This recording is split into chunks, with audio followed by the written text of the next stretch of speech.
Yung mga idol, turuan ko kayo paano magpalit or nakalimutan ang password sa Gmail. Ituro ko sa iyo kung anong dapat gawin. Punta lang kayo sa Gmail yung mga idol, tapos hanapin yung Google na nakalimutan nyo yung password. Tapos,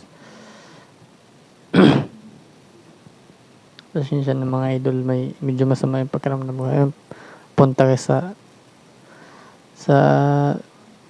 account nyo sa Gmail, tapos security, and tapos may security dyan, may password nakalagay dyan, idol, mga idol. Pindutin nyo yan, tapos pagkatapos nyan ay may lalabas na enter password. So di naman natin alam yung password, kaya next natin, tapos try another way. Ipindutin natin try another way, mga idol. Yan, tapos continue.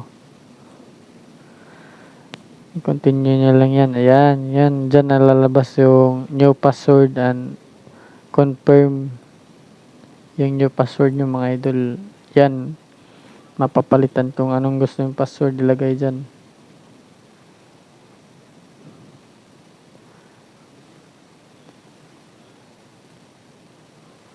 Ang mga idol, panigurado makakatulong to sa inyo kung sino yung nakalimutan nyo email password or Gmail.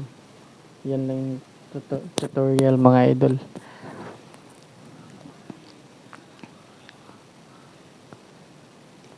Yan, tas change password.